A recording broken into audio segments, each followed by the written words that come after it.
Hello and welcome to the Everything is Black and White podcast. Time for the Monday show with me, Andrew Musgrove and Mark Rose. It is deadline day and Newcastle United are very active indeed.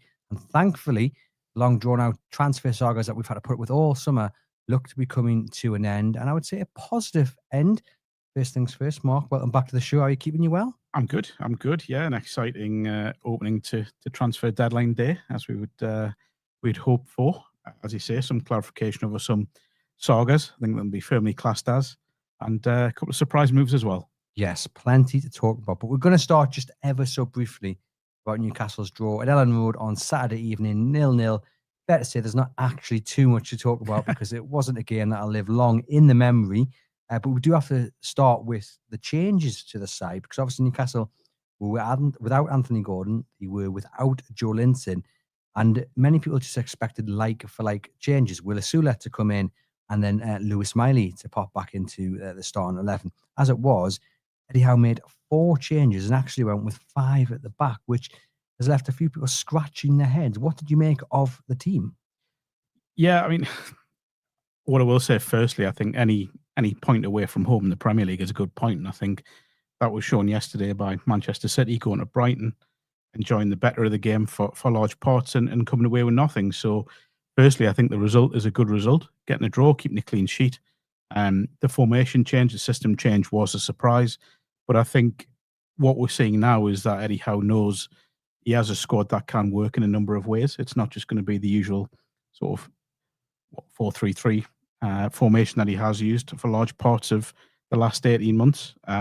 He is going to try and work things in, and maybe this he felt was a good opportunity to try. But a lot of people would argue that he got it wrong on Saturday. Yeah. You'd seen them perform so well against Aston Villa and Liverpool, and that in their minds, and obviously Eddie Howe has access to the players and we trust the manager, but a lot of people say, well, why change it from what had gone before, which was actually 2 good performances where we're thinking, should we actually have 6 points there?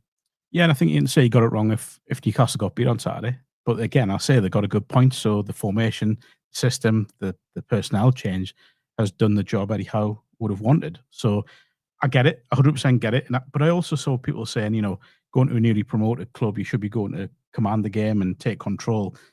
I don't think it's like that in this season's Premier League. I don't think that's the way it's going to work. You look at the promoted 3 have come up and spent big. All 3 games are going to be tough ones. So I don't think it's a bad point. Yeah, I think it's maybe has overthought a little bit. I think I saw that accusation on social media, but at the same time, I go back to it. I think it's a good point. Yeah, well, it's better than not losing. It's better than losing, isn't it? Absolutely. So, in terms of players that came in, Jacob Murphy got ahead of Anthony Elanga and was probably the one that people say did the best without actually doing too much. Sven Botman, few concerns there. I've seen people raise on social media that he doesn't look like the player that he once was. Obviously, he's had a couple of bad injuries, and sometimes the injuries can really be the worst of it. What your thoughts on his performance, and also is there a long-term concern over his fitness, do you think? I just think we saw a player who hasn't played a lot of football for the last 18 months to 2 years, trying to find his feet in the Premier League once again. I think I understand the concerns you would with the injuries that he's had. They've been horrific.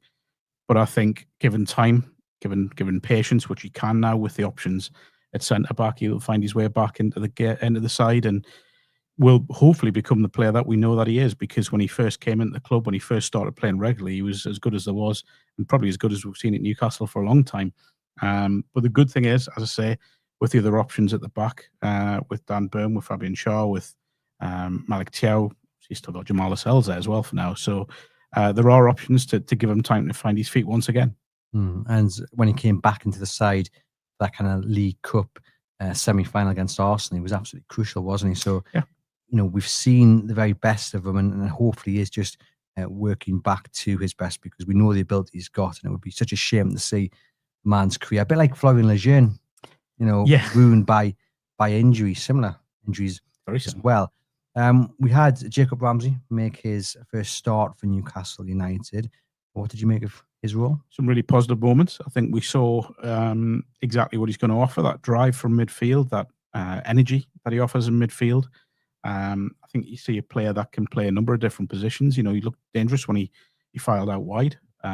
He also offered good quality on the ball as well. So I think, everything I thought we would be getting from him, I thought we saw little bits of, and he'll offer more, going forward, because again, another player that hasn't played a lot. So he is going to take time, and I'm repeating myself here, by the way. But it is going to take time for him to settle into a new club and into a new way of playing, and the demands of Eddie Howe. We always talk about that, and his coaching staff. So yeah, a promising start. Nothing to get too carried away with, but again, a solid start of life at Newcastle. It's funny because when you spoke to Aston Villa fans about him and his move to Newcastle United, kind of overarching feeling was, yeah, we would like him to have stayed, but I'm not crying that he's gone. But I've seen over the last 48 hours that sort of changed. Now, obviously, that might be because of the season they've had so far. It's not gone quite a plan for them, and obviously getting thumped by Crystal Palace yesterday wasn't ideal for them. And they've actually started transfer deadline day in really good fashion, which I'm sure they're very happy about. But he, I think, is a big loss to Aston Villa, and I am very excited to see what happens when he starts working with Eddie Howe.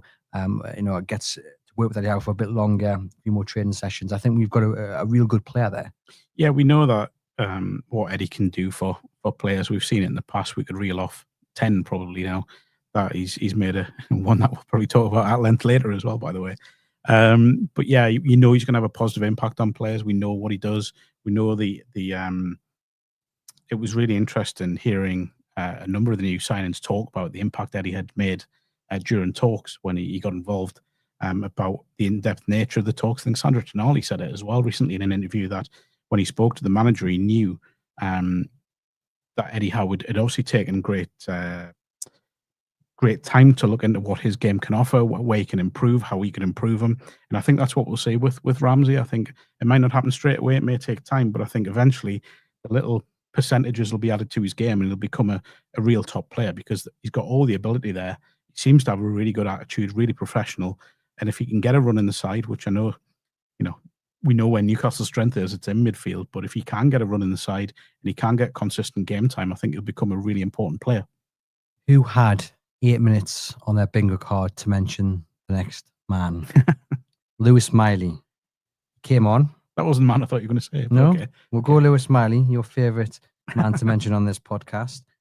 I've seen a few concerns raised about him after his performance on Saturday. Basically, everyone kind of coming to the verdict that actually he needs first team football quite regularly. That's not going to happen. Newcastle United don't want to sanction that. He may well want to. I can understand why. Of course, you want to play him week in, week out, but you've got to do what's right for the team. It's a real difficult dilemma, I think, for Eddie Howe, Newcastle United, and Lewis Miley, because of course they want to do right by the player, but the team has to come first. Always comes first. Now, I thought he struggled to get into the flow of the game and really struggled to make an impact. But again, I think with Lewis, it's a case of there has to be some patience with him still. He's still finding his feet in the Premier League, but the simple fact is, I hope this might bite me on the backside the next 6 hours or so, but he can't go out because there isn't the options in midfield to allow him to go out unless something happens incoming-wise, which we're not sure will happen. So I think, you're probably looking at the Carabao Cup being his best route into the first team football. But then we look at the schedule with the Champions League as well. There's going to have to be rotation in that midfield.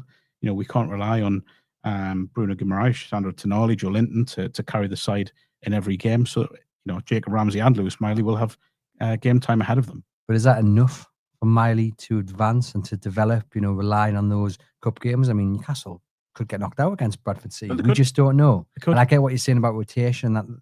That's all good. But I also think it's very difficult for any player of any age to be dropped into a starting 11 and expect them to hit the ground running, because you need that momentum, don't you, as a player to perform well. Yeah. But in the summer, when we had that conversation about academy players developing into first team players, this is the final challenge now for Lewis Miley. When that opportunity does come, he has to grasp it and not just come on and do well, but grasp the game and really make an impact. So it's down to him at the end of the day, which I did say in the summer. It's going to be down to these young players when they do come in to really make an impact and show Eddie how you can rely on me week in, week out. Now, it's going to be difficult for Lewis in that midfield because of the quality that he's going in with, but this is the reality of modern day Newcastle United.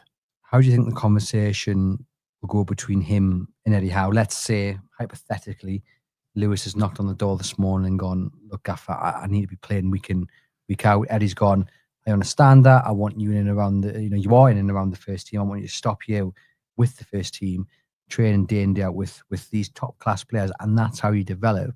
I mean, does Lewis just accept that and go, this is the best place for me to be? Or does he push for that move?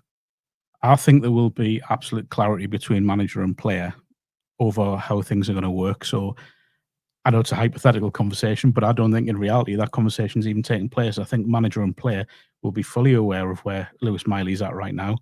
They'll be fully aware of what is required to get him to that level on a consistent basis. And they will work together to push him forwards, because I know Eddie rates him. We know he does. He spoke about him. We know that Lewis is a professional lad, that he's going to, he wants to play first team football, admittedly, but he's still very young. So I think he knows where he's at.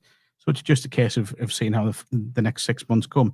Maybe it gets to January and someone else comes in and he gets a chance to go out on loan for the second half of the season. But at the moment, I don't think that can happen or will happen. Well, fingers crossed when the opportunities do come his way, he takes them. We mentioned there Sula starting up front. And I mean, there was even some question to whether he would do. And I felt it would be a big moment in his Newcastle United career if he didn't do. Fair to say he didn't pull up any trees.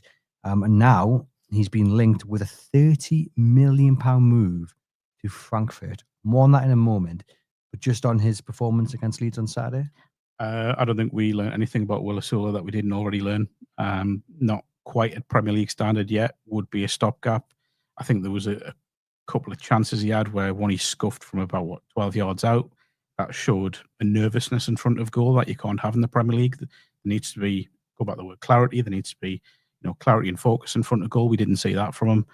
Yes, he'll work hard. Yes, he'll close down. He'll look threatening. He'll look lively, but that final bit of class that you need in the Premier League just wasn't there. So if that move does come to pass, and it's been heavily reported now that he is going to go to Frankfurt for, I can't get that. We joked about it before we came on. Say it. The £30 million. Say it again. I've already said it about 100 times. So I think that's an eye-watering fee from Newcastle, doubling the money they paid for him. Yeah, it's extraordinary. But by all accounts, there is a buyback clause in there as well. So if he does go to Frankfurt and does do well, Newcastle can bring him back. But I think the big thing now, and maybe we'll go on to this sooner than I expect, is do Newcastle need another striker in? Which I'd argue there is an argument for that to happen. Before we do that, what won't cost you £30 million, ladies and gents, is your NORD VPN subscription, because it is great value for money and you can get a discounted offer on your NORD VPN plan by clicking the link in the podcast description box. One subscription, 10 devices, and there's no risk with NORD's 30-day money-back guarantee. If you're ever on the train or on the bus or in a cafe, in a restaurant, and you're connected to public Wi-Fi and you're worried about your details potentially being stolen by some hackers, well, NordVPN offers that added extra element of security, and there's a whole host of other benefits, like if you're abroad and you want to catch up with your favorite UK TV shows, just switch the location on your app and you'll never miss your favorite TV program. So click the link in the podcast description box, support the podcast and keep yourself safe and secure. I mean, this move for Sula is really interesting, because with Yoane Wissa coming in, of course, we'll talk about that in a moment, and Nick Valdemarde, I was thinking, okay, they've got 3 now strikers there. That is enough to get you through to the end of the season. Whatever you think about Willis Sula, he's a body. He's a bit of competition as well for the 2 main men, which is really important. And on the right as well with Alanga and Murphy. So I didn't see him leaving on transfer deadline day. What do you make of these reports? I think there's an argument to say that it's the fee has persuaded Newcastle to sell. I mean, would you get £30 million for Willis Sula at any point in the future? I mean, where's that number even come from? I don't know. But we must be worth at least 7 or 8 in that. Well, then there's an argument to say go and renegotiate the Isak deal, isn't there, based on that? But that's a completely different argument altogether. But look, I mentioned this last week. I think that we talk about Willis Sula like a young striker, and he's not. He's 22. You're expecting a bit more from him now. So to go, and he may well go to the Bundesliga, he may smash it over there, he may become what Newcastle hope he can become, and then maybe that buyback clause is triggered. But at the moment, I think it's just too good an offer to turn down. I think you've got Anthony Gordon. I know people have got sort of shortcomings on his game, and whether he can be that number 9. But if it's a third choice striker, then I think he can fit that role. He won't be used there very often. with the two new lads who've come in or are coming in. So I think, yeah, it's probably just the size of the fee has persuaded Newcastle to pull the trigger on that one. It's a crazy fee. But someone out there in the office actually just said, you're finally learning, as a Newcastle United are finally learning about the game of PSR. And it comes down to that, doesn't it? Like you say, it's pretty much double what they paid for them, and that's going to make a huge difference to the books. And how to trade. We spoke about this last week, about Newcastle traditionally have been really poor at player trading. Now, this is probably one of the biggest, along with the Isak deal, the two biggest examples of good trading. I think, yes, they've obviously given a bit away in terms of the Isak fee, but they have still made a big profit on him. They've made a big profit on Sula, doubling, as I say, doubling the money on him. They made a good profit. I still think they could have got a bit more for Sean Longstaff as an academy graduate this summer. So they are getting better at it, but there are bigger questions to ask at Newcastle, which I'm sure we'll again discuss after the transfer discussion. Certainly. So, I mean, I'm a big fan of Willis Sula. I definitely think that there is a player there, but watching him over the last couple of games, it does look like a firework in a very small room. Do you know what I mean? Very energetic, very enthusiastic, but you need to control that energy, don't you, to become something. And hopefully a move to the Bundesliga pays off for the lad, because I definitely think with his strength and his speed, maybe the Bundesliga is a little bit better suited for him because a little bit slower pace. You take Bayern Munich out of the equation, and it's kind of free for all, so to speak. Although you have some very good teams in Borussia Dortmund and Leverkusen and what have you. But as we've seen, Ten Hag getting sacked, it's not all easy over there. But I do think a league where it's maybe not as fast paced and it's not as physical will lend itself well to someone who has got those physical attributes about him. So what would you have done if you were Newcastle and that offer came in? Would you have? Oh, £30 million without question. I think, like you say, it's the fee that has probably made them stand up and go, yes. I think in terms of personnel and strikers as options, I think Eddie Howe might be a little bit more concerned, because you are losing a body, regardless, as I say, what you think of him, you are losing an option there. Because ideally what you want is Anthony Gordon and Harvey Barnes battling out on one side, Murphy and Alanga on the other side, and then the three up top. That's what you want. And that's that competition, which is really, really important. Even if Alanga's, even if Sula's never going to start, you still want him, running into your fellow strikers, not injuring them, but giving them a good battle during the week. And it does leave them short. It definitely does. It does, but also again, at his age, he'd be expecting to play first team football regularly. I think sitting on the bench at the age of 22 isn't going to be useful for his development. So why not go out and get first team football elsewhere? And as I say again, if he does go over to the Bundesliga and scores goals left, right, and centre and does the job that Frankfurt will hope he does, then Newcastle reportedly have that the buyback. So I'm so glad to see that they've got a buyback clause in this, reportedly again, because we've seen other deals, Elliot Anderson for one. I mean, I'm not sure they would have been allowed through that deal. Obviously, Nottingham Forest would have drove the price up maybe even more, or price down, sorry. But yeah, the buyback is really important. Could they turn to Sean Neve potentially to fill in as third choice if needed? Oh, that would be a massive ask, I think, for Sean Neve. I think his development will take one of two paths this season. I think it'll either be purely with the 21s. They've got a lot of games this season and a lot of competitions. They have the UEFA Youth League coming up as well, and we know the calibre of sides are going to face in that now, which is going to be scary for them, and it's going to be a massive challenge. So it'll either be spent there, getting game time week in, week out, or it'll be spent out on loan. Obviously, we might find that decision out over the next sort of, where we at now, 5 hours. Maybe you could go to a Northern League. He's not going to Northern League, is he? Go to a National League club, which can happen, I think, after the deadline goes. So I think it's possibly too early for a Sean Neve to be given that responsibility and that weight of being Newcastle's third choice striker. I do think he'll be strictly with the 21s, unless it's, as I say, the Bradford game might be one where you put him on the bench and give him game time off the bench if the game goes away Newcastle hope. But I think it's too early for him at the moment. We've got Ian in the comments here watching live on YouTube, and loads of you are getting in touch. So thank you very much for doing so. He says Sula for £30 million is excellent business, but it still leaves us short striker-wise. So surely we have to get another in. And you mentioned that at the start of this segment. But I put back to Ian, and I put back to you, Mark. who and what type of striker would you get? Because you're not going to go out and splash, let's say Strand Larson money. You're not going to bring him in as the third striker. You need someone young and prepared to be that third choice. So in a way, Willis Sula has the perfect profile for that. But obviously, when someone throws 30 million at you, you're going to accept it. But then you do look around and go, we are short. But I can't give you any names off the top of my head. I think would consider that. You're either going to go for someone who's old and experienced and out of contract. I mean, some people might have said Jamie Vardy, for example, or someone who is exactly what Sula is, man, where you're banking on potential. Yeah, I think, again, I'll go back to Anthony Gordon. I think he will become third choice.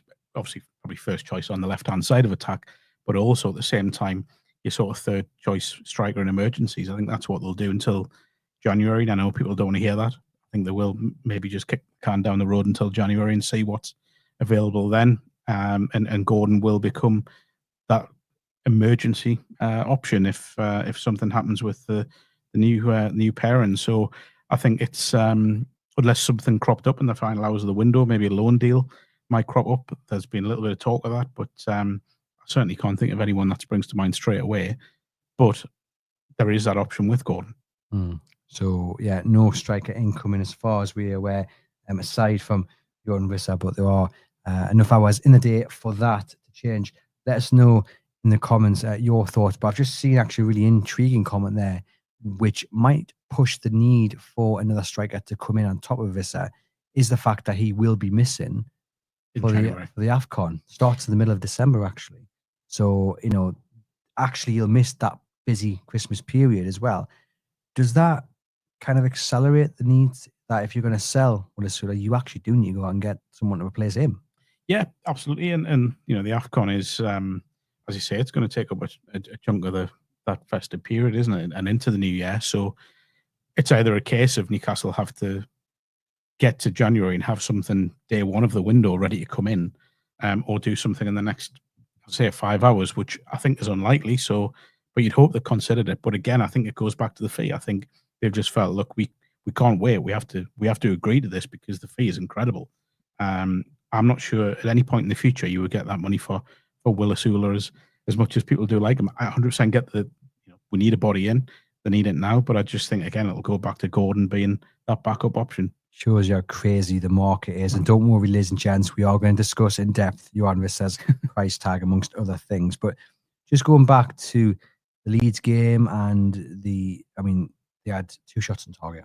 So clearly the need for a striker and a bit of creativity as well was on show. Across the 3 games they've had 34 shots and scored just 2 goals. So again, there you are seeing the impact of not having an out-and-out striker with Alexander Isak on strike. 2 points from a possible 9. Not gone to plan, but is the Alexander Isak saga the reason for that? You put that as the sole reason that they are just above the relegation zone, that they have just got collected 2 points from 9 and go. Now with 2 strikers in, Newcastle United will be all right, and we'll see what we saw against Liverpool and Villa turn into wins. Yeah, I think the one thing that they have done cleverly in terms of the incomings is there's going to need to be a little bit of patience with Voldemort. We know that he's still a young lad. He's relatively young. In terms of the Premier League, he's certainly young and inexperienced at Premier League. But with Wissa, you've got someone who is Premier League ready. Yes, he hasn't done much of a pre-season, which again, we can go back into conduct, which I'm sure we will. But he is ready to hit the ground running in the Premier League and knows the demands of the league. But also the two of them give you a little bit of versatility at the top end of the pitch. I think it's been said over the weekend, and certainly from what I've seen of him in the Bundesliga, Baltimore is far from just a target man striker. If anything, he's not really a target man striker. He can play as a 10. He can play off a lead front man. He can play a number of different roles. And then you got Wissa, who can play anywhere across the front 3. So there is that as well. I do think, and it's going off a little bit of a tangent here, which I apologise for, there is possibly a need for a little bit more creativity in midfield as well, in terms of another option, which going back to Lewis Miley could offer that chance for him to go out on loan. That's probably not going to happen over the next 5 hours. But I think it might be something to consider in the future. So, yeah, I think, when you look at the first 3 games, apart from the Liverpool game, they haven't really created a lot of clear-cut chances. as you said, they certainly haven't taken them. So they are really banking on the two new lads coming in and really hitting the ground running. The international break is probably coming at completely the wrong time because we know how much Eddie Howe and Jason Tindall love working with players. They would want these two players on the training ground working with the squad day in, day out. So it's going to be interesting to see how quickly they decide how to utilise both of them on the first game back. Certainly so. I'm really intrigued by the signing of Nick Voldemort. 17 goals last season. I'm not sure if too many people are aware, and I'm suspecting you might be, but he signed for free last summer. And somehow Stuttgart have got 69 million euros or 69 million pound from, which is a cracking bit of business. But like I say, 17 goals last season. He does look like a real good player. Bayern Munich wanted him. I think that's probably the biggest compliment you can pay him. And one of the reasons why, as someone who's not seen too much of him, I go, you know what? If Bayern want him, that's good enough for me. What I have seen of him, good with the ball at his feet. Yes, he's a tall lad, but it's a bit like Andy Carroll was. He didn't really get the credit for how good he was with the ball at his feet. And this lad can play, not just in the air. You excited by it?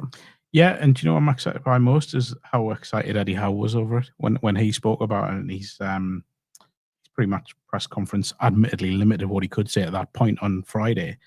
And then when he was asked about it before and after the game on Saturday, there was real excitement about how unique the player is. And I think that's the best word to use for him. I don't think he's going to be like anything Newcastle fans have seen before. The Carroll thing, I get the comparison because of his height and his stature. But I just think he's just very, very different. I can't even think how to box him. And I always think, and I say there's a lot about supporters, we always wary of or want to box players off as this is what he is, this is how he plays. I don't think he can do that with Voldemort. I think he's very, very different. I think he will offer Eddie Howe a chance to mix things up a lot, as I think Wissa will. But he's going to give us something new. He's going to give Newcastle something tangible at the top end of the pitch, something where they can rely on someone to produce something out of nothing. I think that's what he can do. So I love the idea of him in a forward line with, say, Gordon and Elanga either side of him, because although he has got a little bit of pace about him, the thought of him being able to hold the ball up and being able to bring players into play where the two of those are out wide with someone driving on from midfield as well. There's just so many options in that pitch now, and I'm intrigued, I think, is the way to put it. Yeah, me too. Now, I haven't checked this stat out, but Graham on Facebook has said 30% dual success in the air is bizarrely odd for a 6'6", 6-inch striker, which granted, but his strong point is the fact that he holds up play, good close control, likes to run at defenders, shrugs them off. That's where he earns his money, and his height is just an added bonus. It looks like he gets every sort of goal as well. I mean, when you look at, I'm very aware of looking at compilations of players on YouTube and such like. We've been scored with that in the past, haven't we? Going back a good few years now. But I think when you look at the variety of his goals he scored last season, you saw every type. You saw predator-like goals, the ones in the 6-yard box. You saw headers. You saw that wonderful dribble that he went on when he's beat 4 players with the ball, stuck to his feet almost. Shows what he's about. And I'm just intrigued to see, to me, he feels like a player that could really, really flourish in the Premier League. And I think it's someone who, again, I go back to Eddie Howe, once the attention to detail goes in on the training pitch, I think he will make him into an even better player. He's in the Germany setup. You don't play for Germany if you're a mug, you know what I mean? They've got a strong squad. You look at what he did in the Under-21s European Championships and the goals he scored there. To me, the biggest thing I would say, when Newcastle under PIF ownership, have gone big, the hit rate on transfers is incredible. Now, for all that's happened with Isak, and we'll come on to it in a moment, he's been a successful signing. We know that. Anthony Gordon was big money. He's been a successful signing. Tonali has. When they have gone big, they tend to be the right moves, and I see nothing that would indicate that Voldemort won't join that group. Fingers crossed he does. Yuan Vissa currently on Tyneside undergoing a medical, finally going to become a Newcastle United player. I'll just say it one final time, not advocating his behaviour this summer whatsoever. Not a fan of it. If I'm Eddie Howe, I'm sitting him down and saying, welcome. don't do that here because we've had enough of one striker doing that. Statement on Sunday was very, very interesting. Clearly a better statement writer than Alexander Isak, but their behaviour has been very similar. £55 million package, so £50 million initially, £5 million add-ons. A lot of people are turning their noses up at the price tag. There's also reportedly a 25% sell-on clause in Brentford's favour, which is astronomical. But I'd already made peace with the fact that you are not going to get a sell-on value with Yuan Vissa. He's 29 in a few days' time. Like, for me, it is very much pay for what you need. That's how I look at it. 55 million, is it over the top? Of course it is. But then what to say any player's worth anything? I mean, again, Willis Sula, £30 million. The way I look at it is Newcastle United were in a position where they needed a second striker to replace Alexander Isak. Selling clubs know they got a lot of money in their pocket now for when this Isak deal finally goes through. They also needed a Premier League proven striker, ideally, because that's what he had wanted, and someone to share the responsibility with Nick Voldemort to take the pressure off him, really, so he can't just settle or go along the Eddie Howe path of being bedded in over a few games, a few months, rather than being thrown straight in at the deep end. They've got a man who scored 45 goals in 137 appearances. Like, this is a man who's prolific in the Premier League. He's done it over 3 seasons. He's a good player. I really don't get the concerns from some Newcastle United fans which have been aired on this one. So I think this is a little bit of history repeating here in terms of what Newcastle are doing. So you go back to when Isak came in, and they had, admittedly, Callum Wilson was already in the building, but Callum Wilson, whilst Isak was settling in, played that sort of that role of he's the first choice, and Isak kind of worked around him when Wilson had to come off, or had to be rested for whatever reason, or picked up injuries. Then Isak was given time to settle in, and that trick worked. So I wouldn't be surprised if Wissa is the one who takes the load for the time being, and Voldemort is given time to come off the bench and kind of ease himself into life in the Premier League. I think with the Wissa deal, I don't think it's black and white. I don't think you have to be on one side of the fence here. You can sit on it if you want. I think you look at it and think, right, they've got a signing that they need, and a signing that they've clearly wanted for a while. But at the same time, you can also say, I've got real reservations over his conduct, and the fee is too much. And it is too much. He isn't. I don't think he's a £55 million player. But for what Newcastle need right now, they've got to pay what's being asked. Otherwise, they're going to end the window with one striker. And again, Gordon is an emergency backup. But now they've got 2 good strikers. They've got Gordon there. I think the Wissa deal, again, the conduct throughout the summer hasn't been great. In fact, it's been really poor, as Alexander Isak has. So I think you're right. Eddie has to get him in and say, look, you're with us now. This won't be tolerated. 100% won't be tolerated at the club.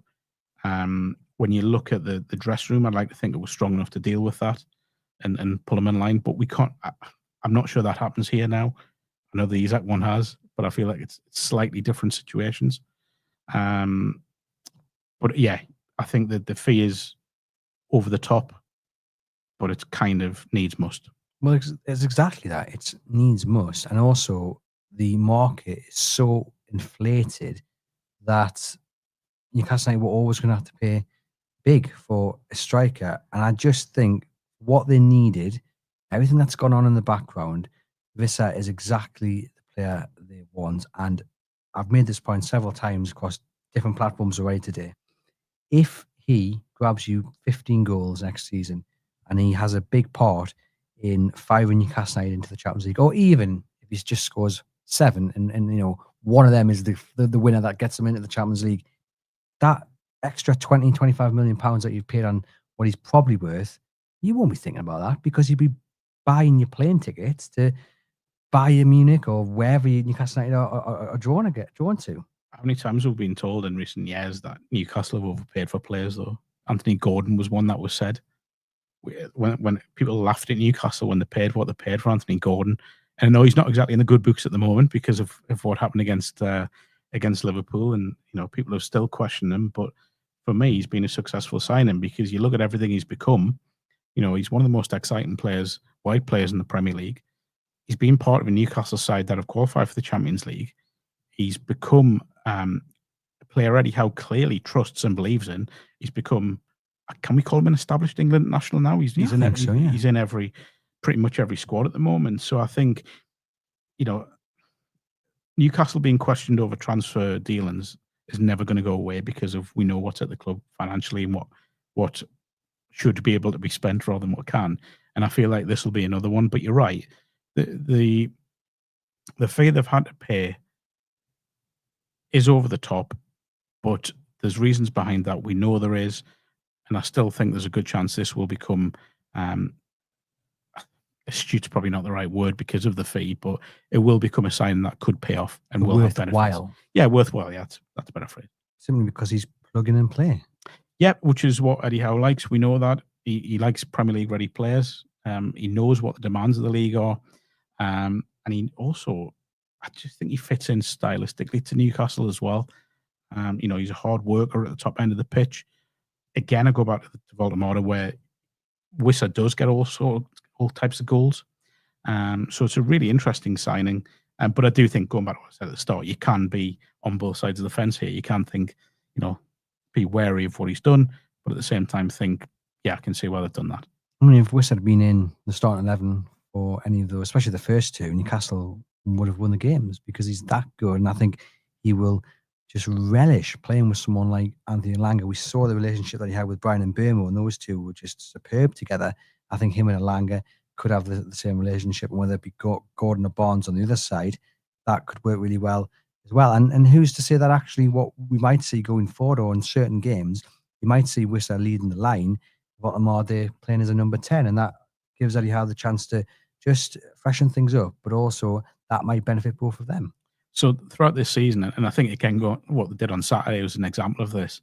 Newcastle now have a little bit of tactical flexibility where, so what you're talking about there is almost a 4-2-3-1, isn't it? With, two deep line midfielders with Voldemort as a kind of 10, two wide players, and then Wissa leading the line. They will be able to play that. So you wouldn't be shocked if in certain games that does happen this season. I think, when you look at Wissa, I wouldn't rule out him playing out wide in certain games as well. They could go 4-4-2 if they wanted to, going all Mike Bassett. Well, sort of. So it's really interesting. And I think this is what Eddie Howe's kind of craved for a couple of years now, is that tactical flexibility where you can change the system without taking away from what he wants in his players, that high intensity, that high press. He'll still be able to impose that on opposition no matter what system he plays. And I think maybe Saturday we saw a little bit of a change in system where that didn't happen as much. There wasn't as much energy. So I think going forward, yeah, the signings that have come in, and I mean all of them, by the way, will be able to play in a variety of systems and will give them that flexibility he wants. Do you look at the price tags of Yuan Vissa and the reaction, and then compare it to the reaction of the price tag they've paid for Voldemort and laugh a little bit? Because I do. I mean, if I'm being honest, I would look at what they paid for Nick Voldemort and gone with it. He was on a free last summer, and you just paid £70 million for him. Like, to me, that is more like, ugh. But I mean, I'm not complaining because actually I trust the club 100% with what they've done. If they think he's worth that, then he's worth that. And, they've got my backing. I just laugh at the kind of criticism. There's a Vissa deal from Sun, when in reality, look, Newcastle have got no option. They had to pay it. I've got to be honest, I've kind of stopped listening to external perception of Newcastle United now, because I think there's always a reason behind why certain people have that, whether it's triggering supporters online, whether it's pushing into their own narrative. So I just kind of ignore it now. If Newcastle United think it's worth paying 55 million from, there's a reason behind it. If Newcastle United think there's a 22, 23-year-old striker from the Bundesliga who Bayern Munich wanted, who's a German international, who can adapt to the Premier League quickly, and they want to pay what could be £69 million from, then so be it, if that's what they believe in. I think, again, I go back to the hit rate of big money signings since PIF have taken charge of the club. It's borderline 100%. I can't think of too many big money signings that haven't, got themselves into the side and haven't been a success. So I think we have to back them over what they've done in the last week. Yes, there can be reservations. I think that's understandable. There can be a little bit of disbelief over certain monies paid. But I think we just have to back what they've done. And really, I look at the squad now. Yes, you would like maybe another striker in if Sula or if and when Sula goes. Yes, personally, I would like another attacking midfielder option. I think there's also an argument for possibly a left back, a natural left back at some point. But I also look at this Newcastle squad, and I think so. That my big thing with the transfer window is not to judge it midway through, and I tried not to do that right the way through. You judge it when 7 o'clock tonight comes. Is Newcastle United squad stronger now in depth than it was on the final day last season? And I look at all the options, and yes, you've lost one of the best strikers in Europe, but there are 2 good strikers in there now.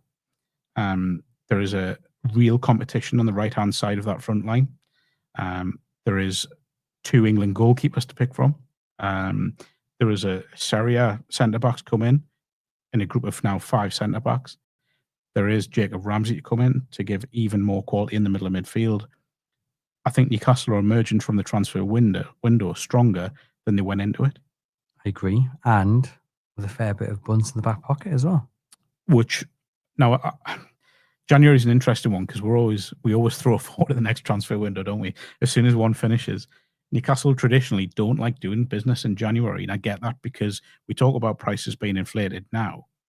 We know in January they're going to be even more inflated. What they might do is look at players who are maybe out of contract at the end of the season, or they may look at players that have got 18 months left, so are approaching the final year of the deals. So there might be a little bit of value in that. So yes, there will be money in the back pocket to take forwards.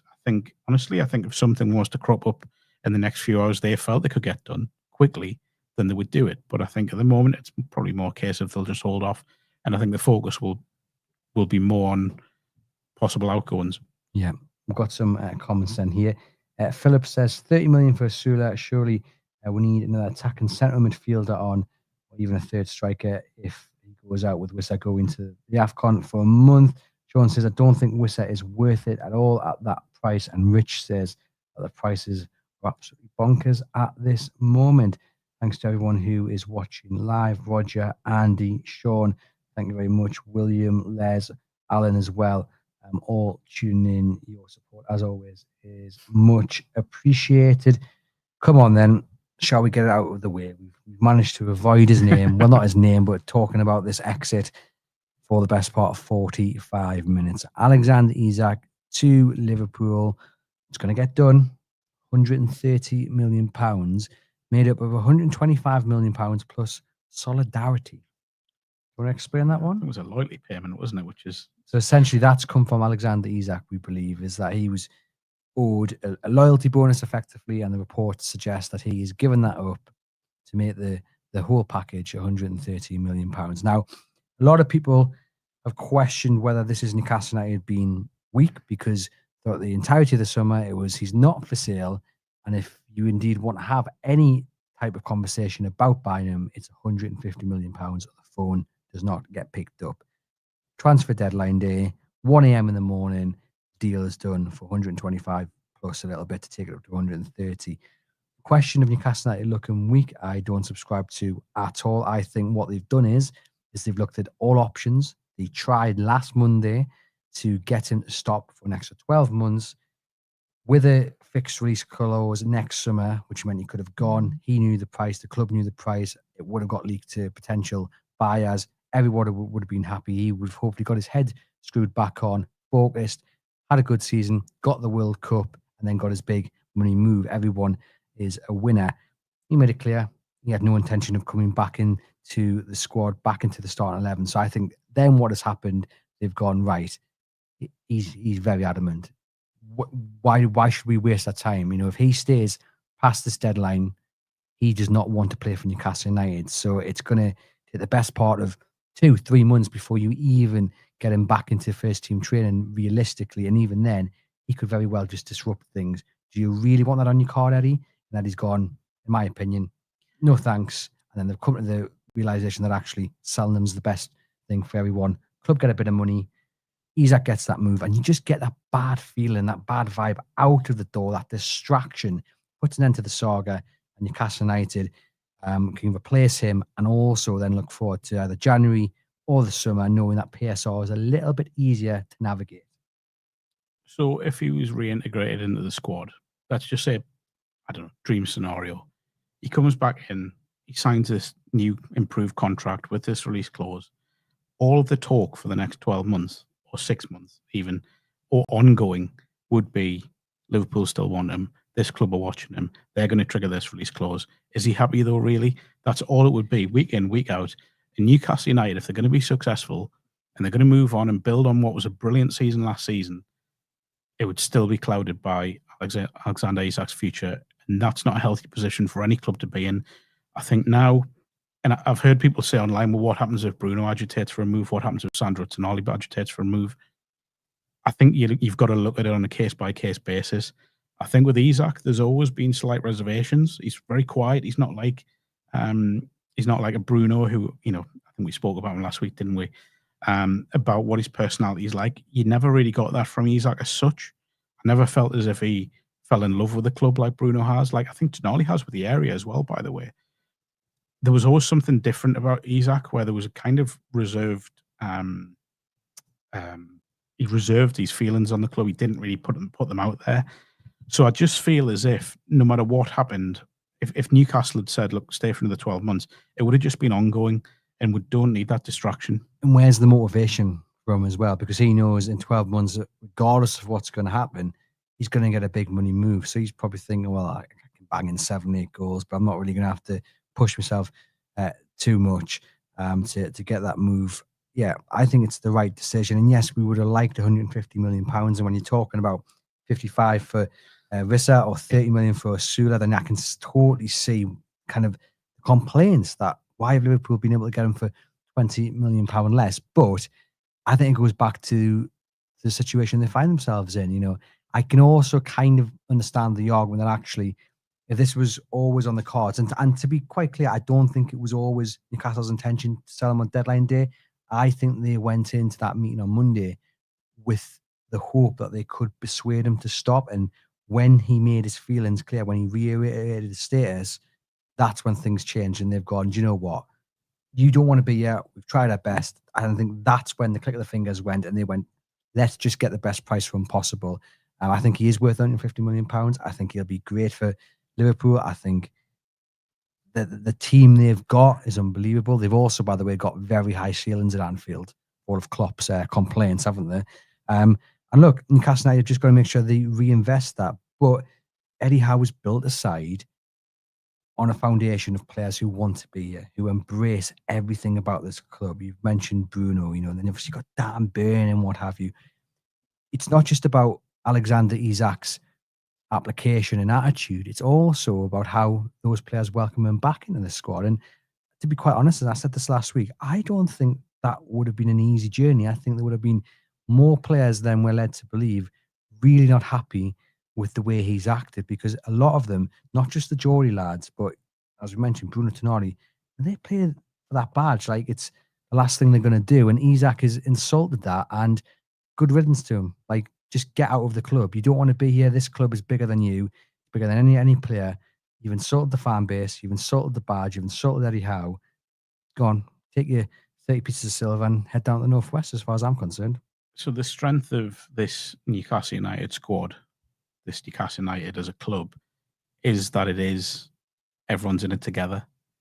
There's a reason why War fans chose the flag display that they did for the Liverpool game, where it wasn't a dig necessarily straight at Isak. It was about everyone being in it together. It was about everyone achieving these amazing things they've achieved over the last 3-4 years as a unit. And I think that the seeds of that were sown in the first transfer window under PIF, when the likes of Dan Burn, the likes of Bruno, the likes of Trippier came in, and then you started seeing this real togetherness fostered in a really difficult environment, and just built on and built on and built on. They brought in good characters on the whole. Yes, Isak's turned out the way he has, but I think when I look at the way that dressing room is clearly united, when you see the videos put out by the social media team, everyone's clearly in it together. Now, if Newcastle are going to go and build on what they did last year, that has to remain. And I don't think that spirit within the dressing room remains if Alexander Isak is reintegrated, because He's angled for a move. He's pushed for it. He's gone to lengths that no professional footballer should ever go to get a move out of a club. It's not like he's got 6 months left on his deal. He had 3 years. He'd done half a 6-year deal. I get the attraction of Liverpool. 100% get it. League champions, probably will be league champions again this year. You look at, they're probably going to be there or thereabouts for the Champions League. 100% get it, but there are ways and means of getting a move, and this isn't it. So I think reintegrating him into the squad was going to be dangerous. I think it was going to be a dangerous task to undertake. And I look now and I think Newcastle have got 25 players in that squad who want to push the club forward for the right reasons, not for personal gain. They want to do this and build on the success of last season and achieve more success. It's a united squad now. There is no one looking elsewhere by the look of it. So why not get him out and move on? And let's just all move on from what's been an awful summer, but somehow also a successful one. Yeah, because Newcastle United, with the signing of Yuan Vissa, have strengthened every position that they needed to and brought in good players and sold players to help the battle against PSR. So actually, when you remove the soap opera of Alexander Isak and how slow the transfer window began, because it's only really picked up in the last 6 weeks or so, I think Newcastle United have had a really good summer window. Yes, you could argue another midfielder would be ideal, and maybe a left back, as you've said, and now maybe another striker because the Sula looks like he's going. But I think in terms of the core positions they needed, it was 5, and they've done exactly what they needed to do. And more than anything, all the signings that have come in have immediately spoken about how much they wanted to come to the club, and you got the impression that was genuine. Like I watched Voldemort's sort of interview and his little videos around his first day at the club, and he just looked genuinely like amazed to be there, and that's what you want going forward. I think there's bigger questions for Newcastle now moving forwards, and it kind of moves away from the transfer window to an extent where the infrastructure the club needs building to be able to cope with situations like this better now. There needs to be a sporting director appointed. There needs to be kind of chief executive role. That sort of role needs to be filled. I know there's talk of 2 individuals coming in fairly soon. That needs to be put in place. That infrastructure has to be strengthened to allow the club to grow to the levels where they want to get to. The commercial output needs to be improved. We know that, to deal with PSR. Newcastle United as a club, not as a squad, not as a management team, Newcastle United as a club needs to get itself into a position where it can command respect from those at the very highest level and really push on to those highest levels on a continued basis. At the moment, I'm just not sure it's quite there. You look at the Isak situation, the amount of people that have been involved, the amount of people that have had their say within the club and have tried to get involved. It needs to be a solid structure that can provide a solid foundation for the club to grow at that next level. I think there has to be some realism, though, because I think initially, in my opinion, the targets they were going after weren't the right ones. They were in terms of ambition and quality, but I also think they shot too high. I think what we've seen now when they've lowered their search, and that's a little bit disrespectful actually to Yoane Wissa and Voldemort and everyone else that's come in, Ramsey, because they're really good players, but they're not top tier. They've got potential to get there, but they're not there right now. I think that's been the difference in the last few weeks, where I think maybe there has been a realization that maybe we were a little bit too ambitious. There's nothing wrong with that, but in terms of the players you're targeting, you've maybe got to shop a level down to get to that next level up. To an extent, but at the same time, I also thought, and from everything you're told, there was genuine belief someone like a Sesko would have come in, and I still think he would have come in, had the conditions been right. I think there are others that they've gone for. I think, Cunha was one that I think they firmly believed they could get. I don't think they went in. Ironically, I think Voldemort was one where they maybe didn't think it would happen, and it has happened. So I think 100% get where you're coming from, and I think there is some truth in that. But I think you look back, and Tonali was probably one where they thought, well, we'll not get him from AC Milan, a key player within the AC Milan side. He's not going to come to Newcastle, but they've tried to look and they've got him. So I think, I go back to that case-by-case basis. I think Sesko would be a Newcastle player if the conditions were right. I think there's others. There's Cunha, there's Mbeumo. I think he would have come if the timing was right, but it just didn't work out. So yeah, I mean, yeah, 100% get that. But I just think at the moment, once this transfer window is shut, Newcastle have to look at the infrastructure to put things in place where transfers are dealt with more effectively and efficiently, where the process of signing players kind of streamlined to an extent, and everyone knows their roles and responsibilities and kind of moves the club on. I think once this window shuts, we'll need to take a 2-week holiday and relax. But it is great to see that this Isak saga is coming to an end. And it's just sad, isn't it? Because he was quite rightly mentioned in the same breath as Jackie Milburn and Malcolm MacDonald, Alan Shearer, great strikers of this fantastic football club. And rightly so, because he was that good. And he had a wonderful legacy that he built in such a short time, scored the winning goal in that Carabao Cup final to end 70 years of hurt and get Newcastle United their first domestic trophy in 70 years.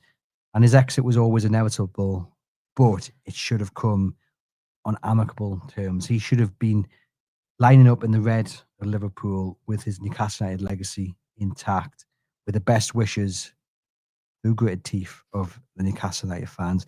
The sad reality of the situation is, Mark, I just don't think he particularly cares. No, I don't think he does at all. I think there is a selfishness about it. I think now when you look back at the first thing I'll think of, and I think a lot of fans will think of when the move comes, even 12 months down the line, even years to come, when you go around by Alexander Isak, it'll be about how he left. It won't be about that Wembley goal. That'll become, I did score at Wembley, but it'll not be the main focus. The main focus will be his conduct over the last 2 months, his complete lack of discipline, his complete lack of self-awareness. It'll be about what he's done to trigger this move, rather than what should be borderline worship of what he's achieved, getting the club in the Champions League, lifting that trophy, scoring at Wembley. He should be spoken about for years to come. As you say, in the terms of Wembley goal scorers like your Jackie Milburns, those sort of players. But now it'll just be about what's gone on over the last 2.5 months and the way that he's made it patently clear that he didn't want to play for this football club. Such a shame. As you said, there are ways to leave. Newcastle United fans, I think, understood his want to move and accepted it reluctantly. He's just gone about it the total wrong way and burned down what was a well-deserved and well-built legacy and reputation here at St James's Park and Newcastle United. And it's such a shame that it's ended this way, but it has done. Newcastle United are set to get £130 million for the Swedish international. Yuan Vissa is on the way to becoming a Newcastle United player.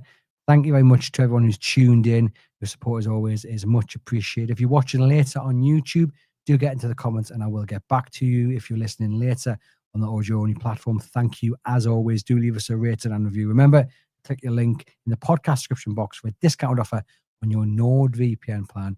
And I will be back sometime later this evening. It won't be as the window shuts because I'll be playing Monday Night Football because I keep the dream alive that I am still a Premier League player. But I will be back on later in the evening to wrap up deadline day. But as things stand, Alexander Isak will finally get his move to Liverpool. Yoane Wissa will finally become a Newcastle United player. And Mark, what's the other big move that's set to happen? Just one more time. Just say it. I don't think I can. I don't think I can bring myself to believe it. Willis Sula somehow getting a £30 million move to Eintracht Frankfurt, which is the big one. There's hope for us all yet, ladies and gents. It's been an absolute pleasure. Myself and Mark will be back next Monday. Until then, keep an eye out for loads of great content coming your way this week on the Everything is Black and White podcast. I'll catch you guys very soon.